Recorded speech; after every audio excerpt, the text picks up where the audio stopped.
Other story, it's a big one for today as well, that we are tracking. ANC deployees and officials implicated in corruption linked to the controversial facilities management company Bosasa. Today, it's known as the African Global Operations.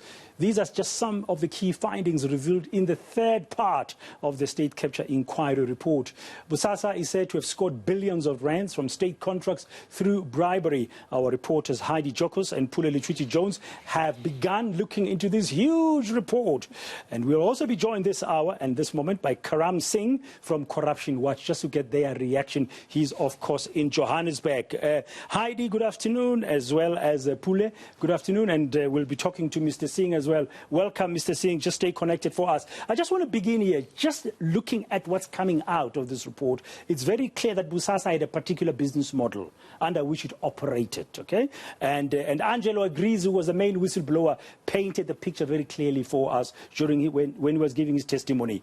This model included favors, included bribery, and it involved organizations, including state-owned entities. It also involved individuals, and some of whom have been named in this. But I want to start with you, Heidi. From organizations, state-owned enterprises, what's standing out for you? Who's standing out from this part 3 of this report, which is solely around Bosasa? Yes, and I think it's important to highlight the fact that this report, which is part 3, is over 1,000 pages, and it specifically focuses on Bosasa because of how important that evidence brought by Angelo Agrizzi was for the Commission to understand the kind of state capture that was happening. But we do understand that entities that were targeted were the Departments of Correctional Services, airports companies, South Africa, and the South African Post Office. We also do know that there were some youth centres that were also targeted in the northwest. Some mining companies were also targeted. But what's important here and what's coming out from this report, and what we do also understand from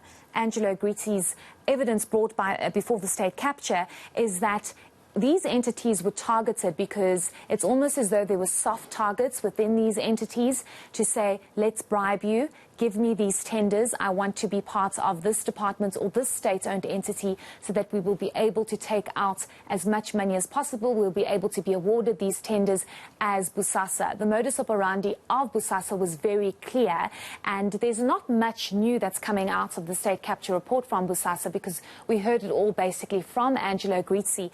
But it's important that we understand how these SOEs were targeted over a number of years to try and get as much money out from these tenders as possible, and in most cases not even doing the work. Yeah, and Pule, these organizations, of course, as Heidi says, had individuals in them, and ANC deployees were sort of touched. What are the names for you? You've been trying to look at that as you begin to peruse this thick report of 1,000 pages. What are the names for you that are popping up as the key ones? You know, immediately when the report was released yesterday, Brett, we started making phone calls, and the report has dubbed this as industrial large-scale corruption.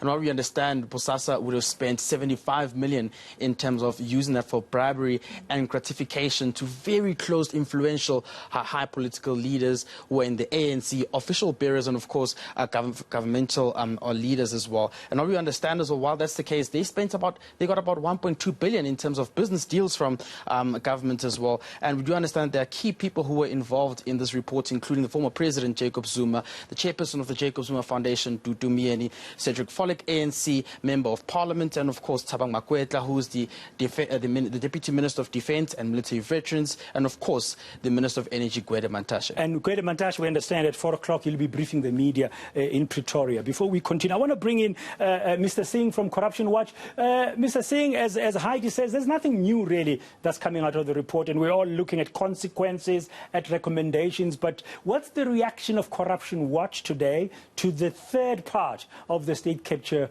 inquiry? Well, I mean, it's an extremely comprehensive report. I think it's impressive.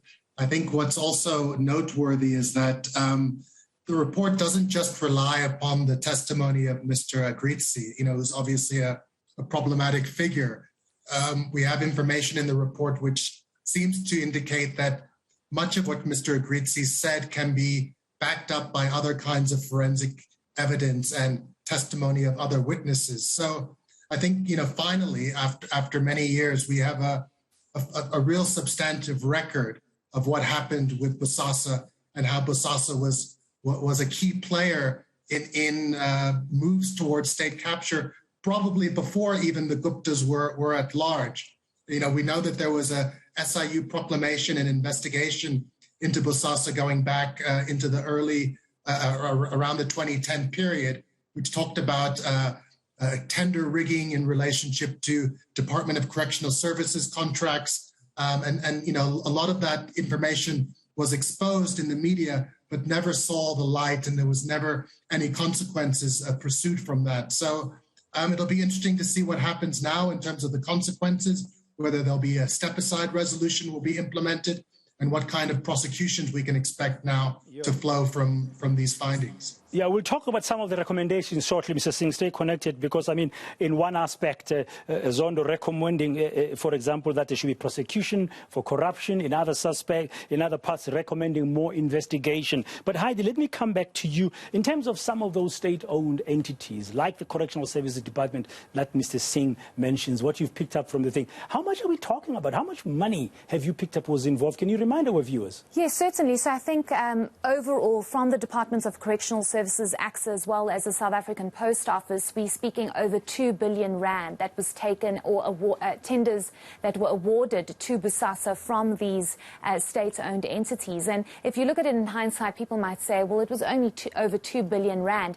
But it just speaks to the kind of demise that we've seen in these various state-owned entities and the state of these state-owned entities. You can see there the 3 departments that have been highlighted. What's key here is that this has been going on for over 16 years. You're seeing over 2 billion rand that has been taken out.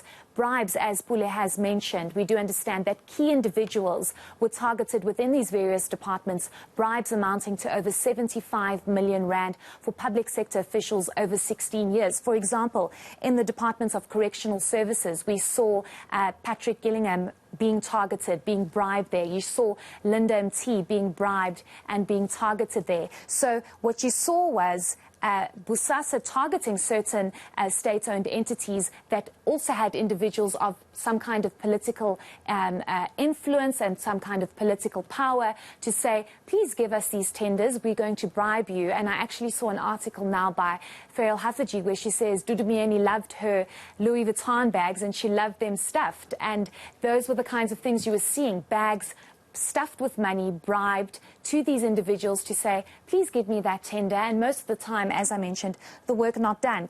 Catering contracts, training contracts, fencing contracts, security contracts, where most of the time Bosasa was probably not even following the right tender processes and did not even qualify to be the right company to take over these tenders. Favors, corruption. Now, the man has been mentioned, Angelo Agrizzi. He was the main whistleblower. Mr. Singh from Corruption Watch said this report does not only rely on the evidence given, and I do know that you've been focusing on Agrizzi a little bit today, Pule. What have you found out about Mr. Angelo Agrizzi, whom I understand is still ill and in hospital?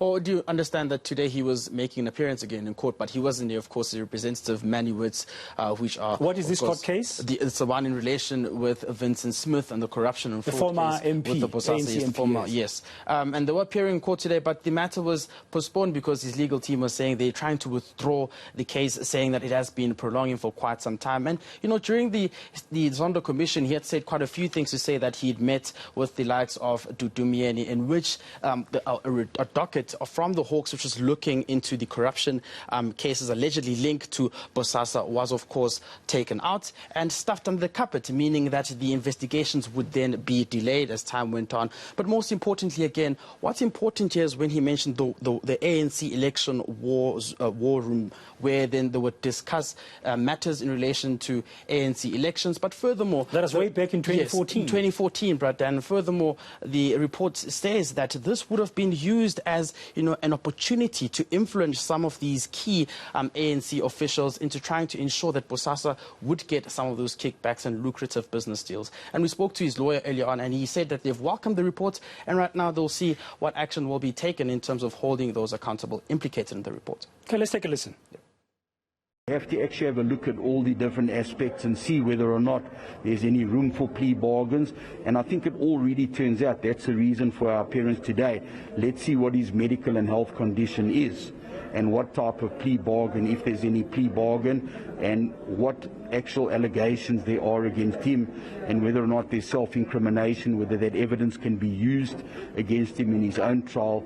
And there's a lot of legal aspects that we're going to have to look at. So it's not such a straightforward decision. But I must say, it seems to me that the whole team that worked on that report, all the evidence leaders, the Deputy Chief Justice, they really burnt the midnight oil. They put in the hours, and I think they've done the country proud. They've put together a report. Now what has to happen is to see, will the National Prosecuting Authority, will the South African Police, the special units, will they act on what has now been uncovered and see whether or not there is sufficient evidence to prosecute the alleged parties that are involved, because it's all allegations at this stage. You need to get proof, and you need to get everything prepared in a proper process, proper indictments, proper investigation. So I think that's what we need to see, and hopefully, and they've undertaken, and they've said it on numerous occasions, the Directorate of Public Prosecutions are going to act. I guess that's what South Africa is waiting for, to see what kind of consequence, what kind of action, as Mr. Singh as well said earlier from Corruption Watch. We're all waiting to see the consequences, what's going to happen, because this report, like the two others, has recommendations around all these kind of allegations and what has come out. You've spoken to the NPA, Pule, Letshwiti-Jones. What did you find out? Well, they're telling us that, they, after the release of the third part of the report, they looked extensively into it, and they're of the view that their work is on track. They believe that, there will be those who have been implicated, they will be questioned, and of course, as the investigations unfold, will be held to account.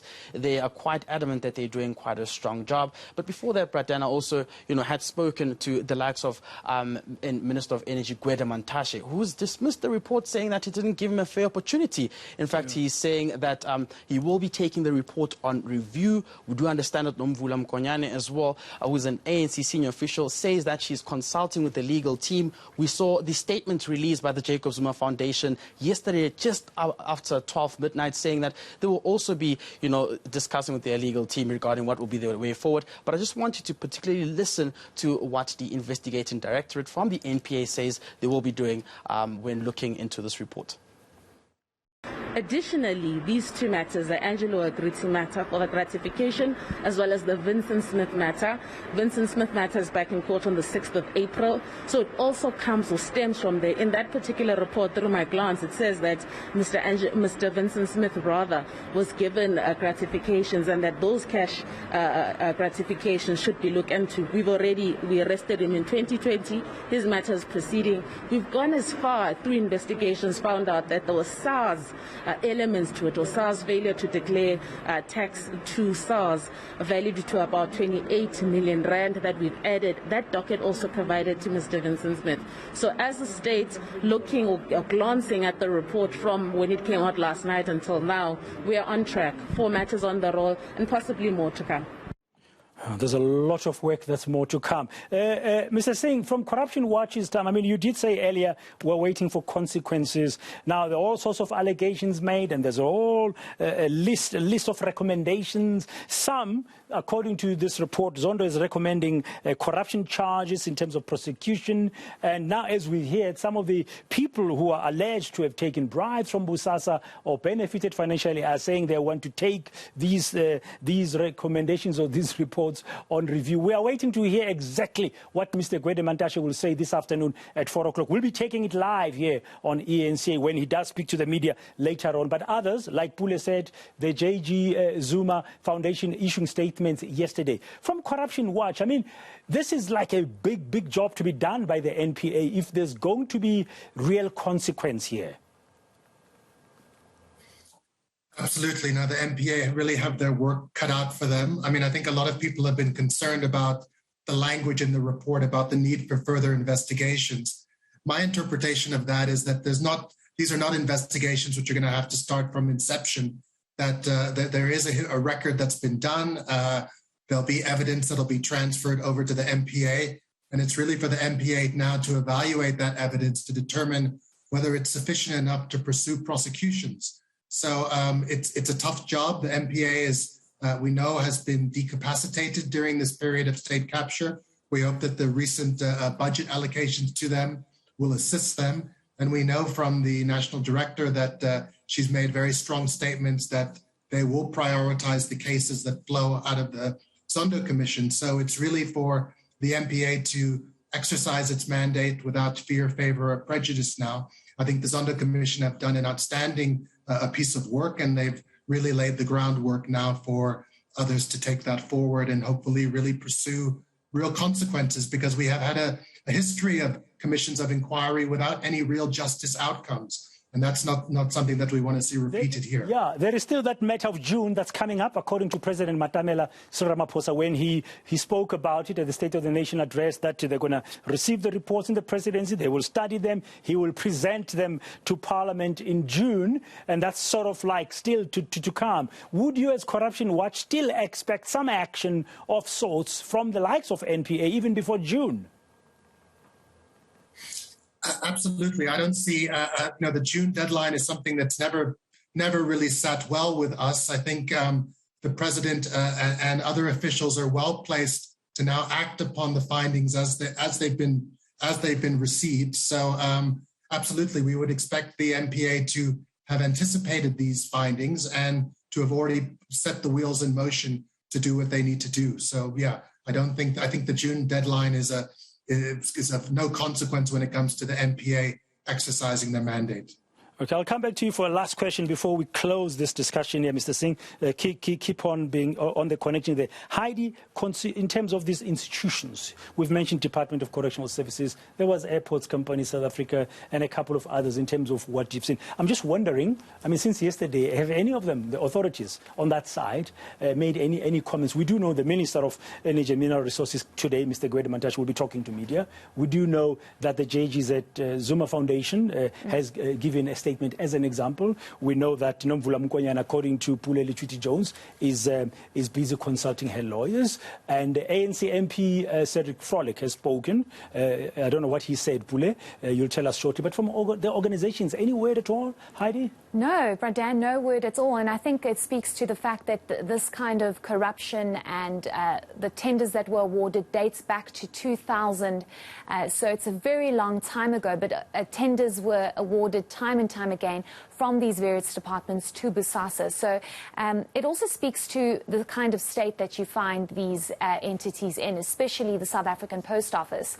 I keep repeating this, and people say you need to stop saying this, but I'm just astonished that if you walk into the post office today, the staff there don't even have a pen to use, and they don't even have a pen to give to the customers to fill out. Remember, in those organizations, small things are the big things. Yes. You can't service your client with a pen. A simple pen. So you keep on mentioning it, but it tells us it tells us how tough, how bad things have become. Yes. As of service, you don't have a pen to service your client, and you're the post office. I mean, really? Exactly. And you still exist as an institution? Unbelievable. Exactly. Anyway, So that's not what we're talking about here. No, but I mean, it speaks to the fact that there's a huge problem here, and these entities were hollowed out. They were stripped of almost everything. So no comment yet from any of them? Absolutely no comment. Okay. We don't have any. I put in a request to speak to Mr. Frolick.